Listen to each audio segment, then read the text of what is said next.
444. What's the location of your emergency? We have a fire at 2700 Middlefield Road, Redwood City, California. It's a construction site. And what's on fire?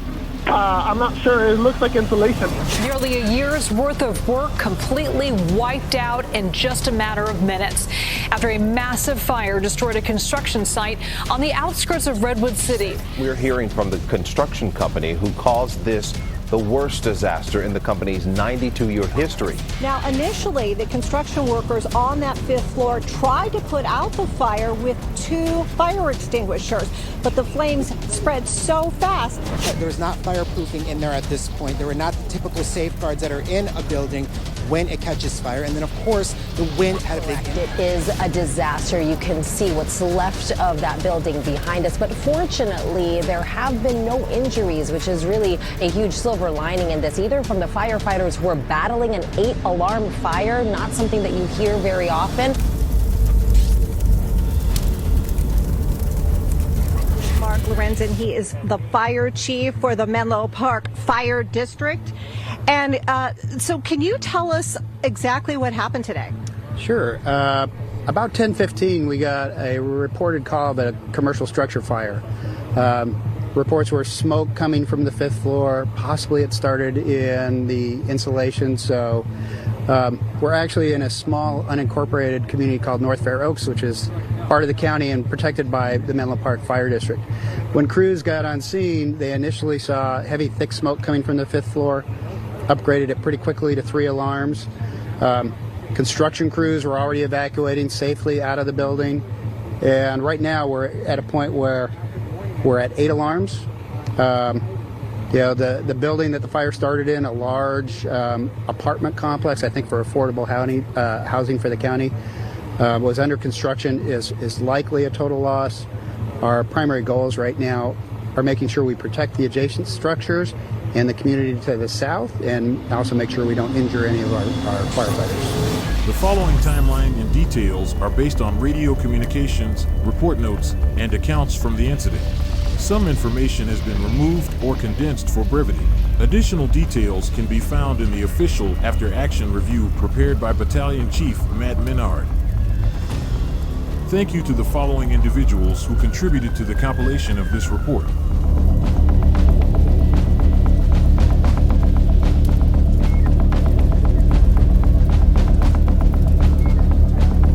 Additionally, we extend our gratitude to the departments and organizations that united to fight the fire and were involved in protecting the community during the Middlefield incident. Through a facilitated discussion among key stakeholders, this review aims to identify significant successes and challenges during the fire response and provide recommendations. These may relate to planning, operations, administration, or management at the agency or county level to improve future incident response.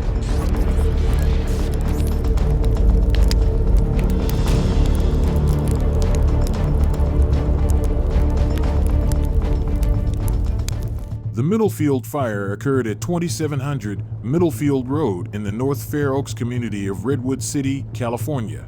The site, known as Middlefield Junction, is accessed from Middlefield Road via the San Mateo County Fair Oaks Health Clinic entrance. Residential neighborhoods surround the area to the north, south, and east, with industrial buildings to the west. Middlefield Road is the main roadway to the north, and the Caltrain Railroad runs along the southwest edge. Building B, where the fire occurred, is at the southern end, while Building A, which was unaffected, is directly to the north. Battalion 3 units assigned to the full assignment. You're assigned to the construction site for installation that may be on fire. Building has been evacuated. First seen on scene, Middlefield IC. Initially, a full assignment was dispatched at 10:14 hours for a report of possible insulation on fire in a building. Responding units included Engine 3, Engine 5, Engine 9, Truck 9, and Battalion 3. Command 11, Battalion 3, copy the update to Middlefield IC. Let's go ahead and balance this to a structure fire assignment for me. I'm familiar with this construction site, so until we get somebody there, I'd like to get the additional resources started.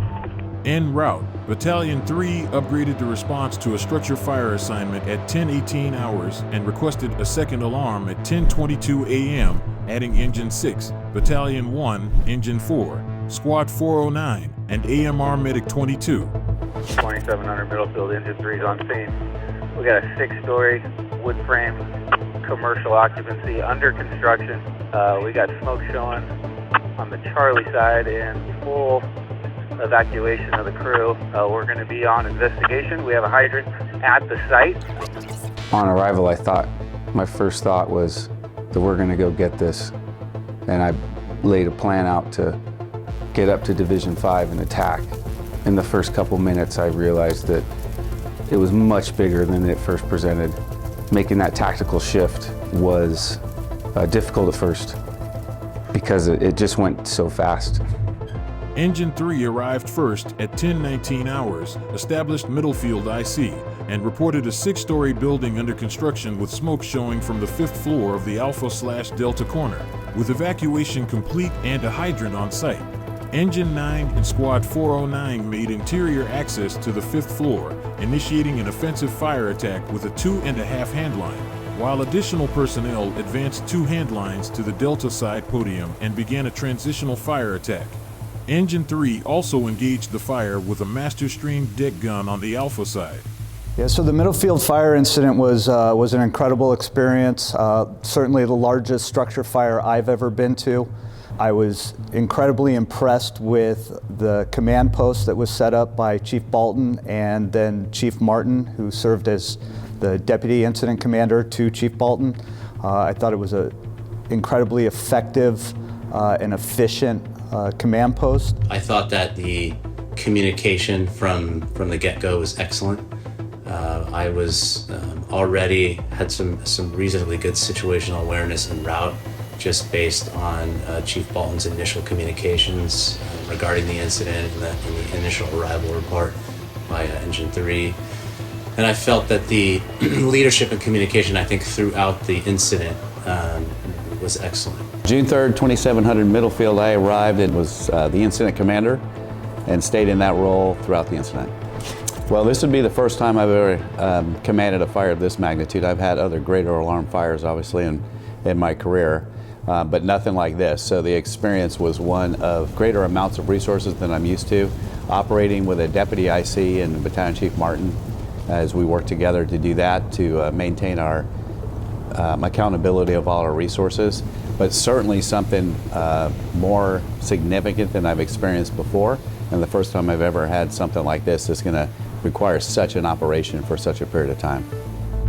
When I arrived, I saw that Chief Bolton, who had established the incident command on the fire, was being inundated with radio traffic and resources coming in, and a fire that was escalating extremely rapidly, and so identified that fairly early on. I was the first battalion chief on the second alarm, and so as I went over to the command post, I identified that and asked that I assist him with that accountability. Battalion 3 arrived, assumed Middlefield IC. Battalion 1 was assigned as Division 5 supervisor, and Truck 9 positioned its apparatus for a potential defensive fire attack. Battalion 101 arrived as Deputy IC to support the incident command post. So far, we're unable to get any water on the fire, and we're working toward that access. So I'm going to continue to consume resources for a while as we work to get this done. At 10:29 a.m., Middlefield IC requests a third alarm and is joined by Truck 23, Engine 10, Engine 16, Engine 13, Battalion Chief 5, and Truck 4, self-attached. And when Chief Bolton called for a second alarm before I even got a half mile from the station, I responded code 3 to the incident. I think he had already gone to maybe a third alarm by the time I got there. So when I pulled up, I checked in with Incident Command Chief Bolton from Redwood City over the command channel and just asked if I could take staging for him, just knowing that it was going to be a heavy resource demand, and keeping track of everybody and handing out assignments was going to be a pretty important role, and I didn't want to go to the command post and cause any confusion, so I just took staging out on Middlefield. I blocked the entrance to the parking lot because there was still a lot of public trying to come to go to the health center and the other businesses in there, and we were trying to let people leave but not let people in to cause more traffic or hazard. And then Chief Bolton gave me his leader's intent that as the staging area manager that I should keep the equivalent of a full alarm or a full assignment in staging. So then I subsequently started calling for additional resources and went additional alarms up to 8. My initial feeling about the fire when I walked up is I was concerned mostly about the collapse zone. We had a very large structure, 65 feet in height, 6 stories tall, under construction with scaffolding all around it. Then my next feeling about the fire was how aggressive were we going to be able to be with this fire. With the deck gun from engine 3, the hand lines off the podium on the Delta side, trying to make an exterior attack from those locations, and then we, pretty quickly realized that we needed to get the aerial ladder pipes up and get some big water on this fire. IC Division 5. I see. Okay, I got Squad 409, Engine 9 out of the building. I'm pulling all Division 5 personnel off this terrace. Yeah, I think that's a good idea. Let's, if you concur, I'd like to transition to a defensive operation. I'd like you to start working on access for additional trucks. I think that's the direction we're going to have to go. Yeah, fully 100% agree with defensive operations. There's nothing we're going to do from down here. As resources were unable to contain the fire, all personnel were withdrawn from inside the structure and off the Delta side podium, shifting to a defensive fire attack strategy. With the change to defensive mode, Division 5 was dissolved and Division Alpha was established. Middlefield AC. Yeah, give me a 4th alarm for Middlefield. Following the request for a 4th alarm, Middlefield IC directs Middlefield staging to request additional alarms as needed to keep a full assignment available and staging at all times. At 10:51 a.m., as the fire rapidly advanced towards residential neighborhoods to the east, multiple companies were repositioned to prevent it from spreading to nearby homes. This effort formed Division Bravo, with Battalion 2 as supervisor. Aggressive use of multiple master stream appliances and 2.5 hand lines successfully contained the fire to the building of origin, preventing its spread to adjacent neighborhoods. To quickly identify and mitigate exposure threats to residential properties, a community protection group was established with Battalion 5 as supervisor. Multiple engine, truck, water tender, and squad companies patrolled, located, and extinguished spot fires using a structured defense strategy. An SCCO mutual aid strike team assisted with these operations. The structure protection group was highly effective, preventing residential structure fires and suppressing multiple spot fires before they spread. At 10:58, PG&E PSS arrives and reports to Middlefield IC, who requests that electrical power be shut off to the construction site and neighborhoods adjacent to the incident. At 11:09 a.m., a request was made to halt all railroad traffic, including both freight and Caltrain services. By 11:14 a.m., Caltrain ceased all train activity, covering both passenger and freight operations. By 11:32 a.m., Middlefield Staging requested its 8th alarm in order to continue controlling Building B and protect the surrounding community. After the 8th alarm, here is a full listing of all personnel that were dispatched to the Middlefield incident and organized by Incident Command.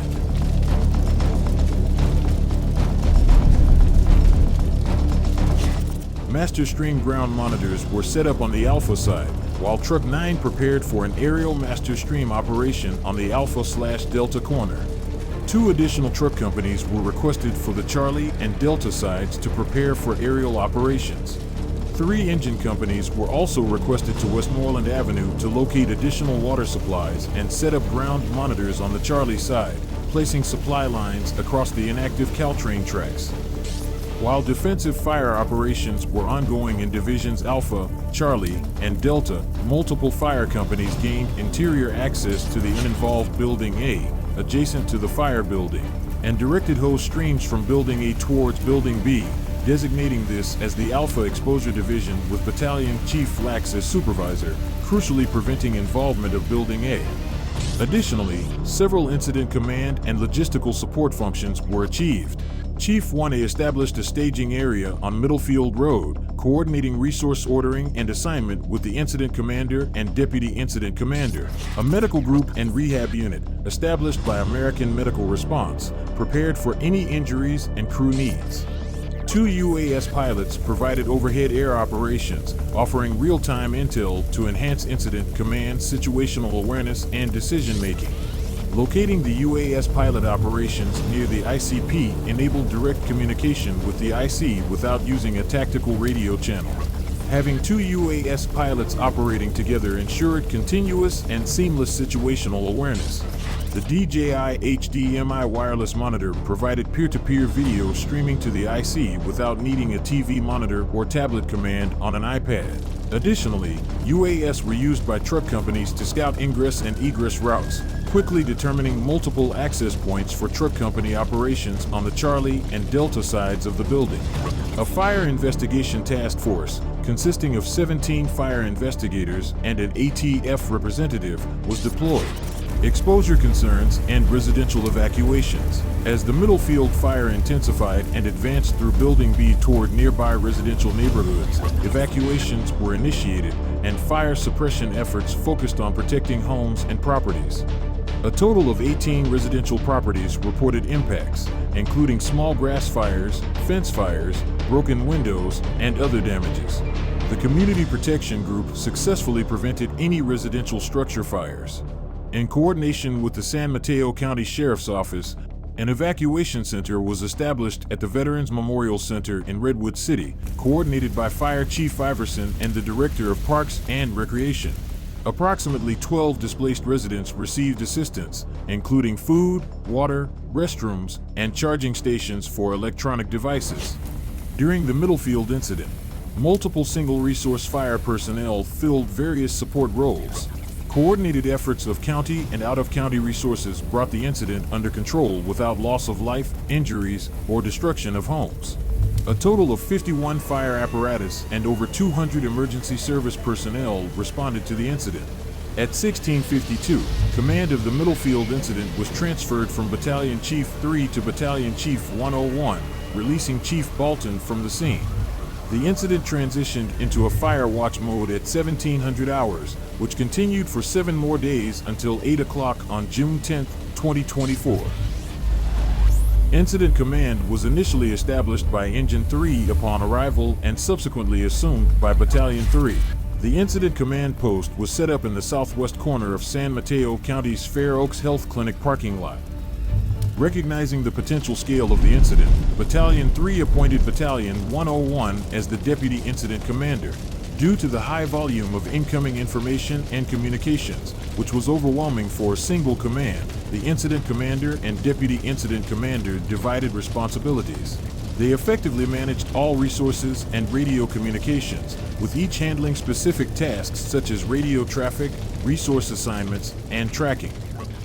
Now, let's take an in-depth look at the roles and responsibilities of Division 5, Alpha, Bravo, Charlie, Delta, Community Protection Group, and Alpha Exposure Divisions. Division 5 was assigned to Battalion 1 upon his arrival during the first alarm. First arriving companies accessed the building via an internal staircase off the podium on the Delta side, advancing to the 5th floor for an interior fire attack.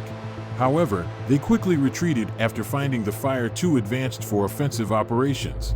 Meanwhile, crews initiated an exterior fire attack from the Delta side podium, and Engine 3 used its Master Stream deck gun on the Alpha side, aiming to contain the fire to the Alpha/Delta corner. After about 10 minutes, Division 5 determined that the fire was spreading rapidly along the Alpha and Delta sides. For safety and potential building collapse concerns, all personnel were ordered to evacuate, abandoning handlines on the Delta podium and preparing for defensive operations.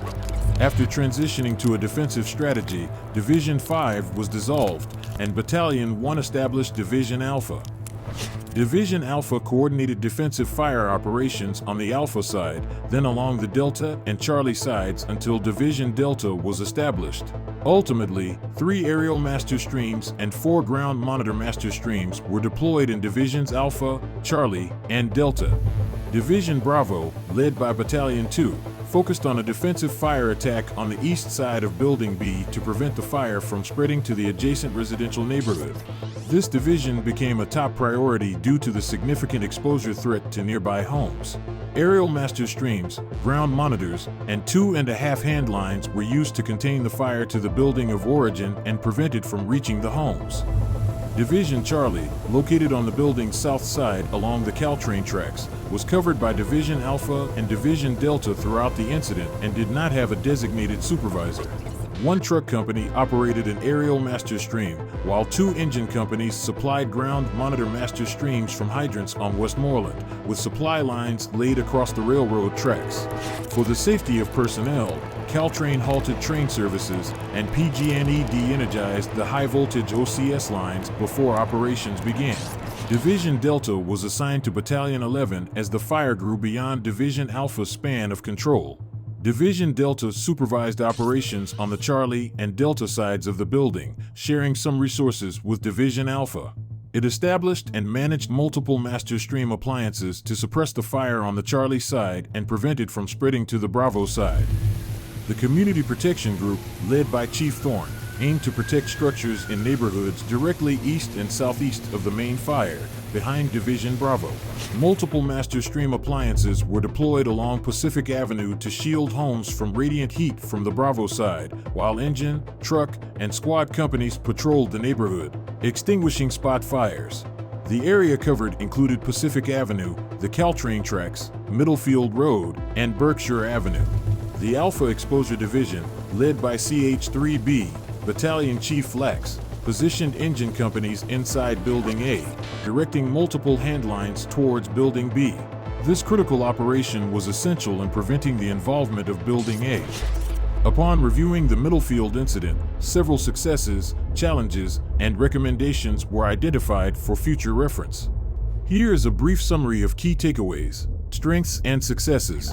The first I'd like to highlight is the incident command post that was set up by Chief Bolton. As the incident commander, he quickly realized the magnitude of this incident and the need to bring in some support to help him in the command post. The communication was so incredible on this, and it allowed us to handle this emergency and mitigate this emergency in a really good way. The collaboration among all the various agencies, and everybody just came together and worked as one team, as if we were one department. And the communication, the teamwork, the collaboration was near flawless. Our biggest success is we prevented any of the homes in that community from catching fire, being damaged all along the immediate exposure to the fire building and to the several blocks behind the community protection group from any type of fires starting.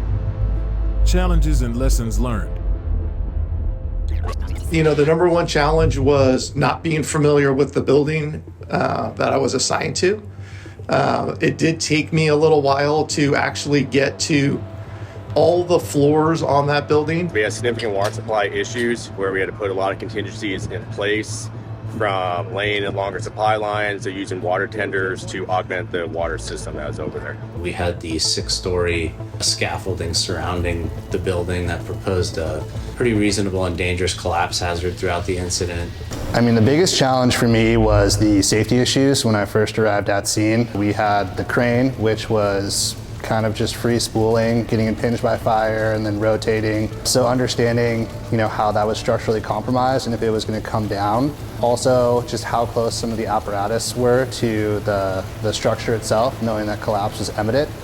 The determination or the decision of when to pull back from being inside that collapse zone, trying to get a knock on this fire, to pulling back outside the collapse zone and going completely defensive. That's a hard decision to make. There was significant apparatus access issues on really 3 sides of the fire. We couldn't even get apparatus to. We had to utilize the train tracks and even the neighborhood to get water on the fire. As I made my way over to Bravo and saw truck 2 in place, preparing for an elevated master stream, it became apparent, I think, to all of us that we were in a fairly precarious position with that truck. And given the lack of water supply, ultimately I made the decision to pull the truck out, to retreat the truck.